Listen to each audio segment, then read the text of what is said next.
वाले समय में आपका सिबिल स्कोर ही यह तय करेगा कि आपको लोन मिलेगा या नहीं। क्या भारत में करोड़ों लोगों की आर्थिक साख का फैसला अब विदेशी कंपनियां कर रही हैं? और क्या 730 से कम सिबिल स्कोर वालों के लिए बैंक के दरवाजे बंद होने वाले हैं? आज की इस रिपोर्ट में हम बात करेंगे ऐसे मुद्दे की जो सीधे आपकी जेब, आपके सपने और आपकी आर्थिक पहचान से जुड़ा हुआ है। देश में करोड़ों लोग घर, गाड़ी, कारोबार या बच्चे की पढ़ाई के लिए बैंक से लोन लेते हैं, लेकिन आने वाले समय में लोन मिलना पहले जितना आसान नहीं रह सकता है। वजह है आरबीआई का नया एक्सपेक्टेड क्रेडिट लॉस यानी कि CEL फ्रेमवर्क, जो कि 1 अप्रैल 2027 से लागू होने जा रहा है। इस नए सिस्टम के तहत बैंकों को संभावित कर्ज नुकसान का अनुमान पहले से लगाना होगा, यानी कि बैंक अब लोन देने से पहले ग्राहकों के क्रेडिट प्रोफाइल और सिबिल स्कोर को और ज्यादा गंभीरता से देखेंगे। माना जा रहा है कि 730 से कम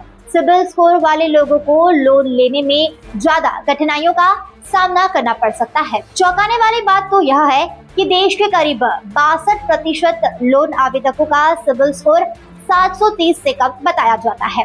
अब ऐसे में नए नियम का असर बड़ी आबादी पर पड़ सकता है, लेकिन इस बहस का दूसरा पहलू और भी ज्यादा बड़ा है। भारत में लोगों का क्रेडिट स्कोर तय करने वाली प्रमुख एजेंसियों पर विदेशी कंपनियों का नियंत्रण है। सिबिल में अमेरिकी कंपनी ट्रांस यूनियन की प्रमुख हिस्सेदारी है। वहीं क्यूएफएक्स भी कंपनी अमेरिका की है। एक्सपीरियन का संबंध ब्रिटेन और आयरलैंड से है, जबकि CRIF हाईमार्क इटली की कंपनी है।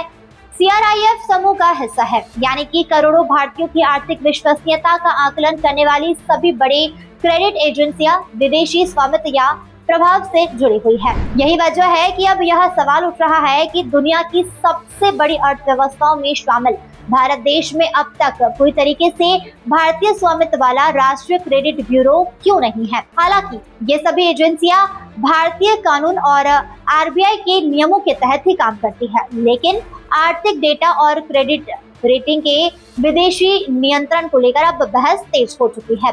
फिलहाल एक बात तो साफ है कि भविष्य में आपका सिबिल स्कोर सिर्फ एक नंबर नहीं रहेगा, बल्कि आपके आर्थिक अवसरों और बैंकिंग सुविधाओं का सबसे बड़ा पैमाना बन सकता है। लोन चाहिए तो सिर्फ कमाई अच्छी नहीं, बल्कि सिबिल स्कोर भी अच्छा जरूरी होगा।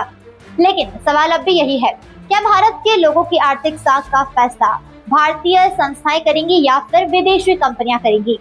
यही बहस अब तेज होती दिखाई दे रही है।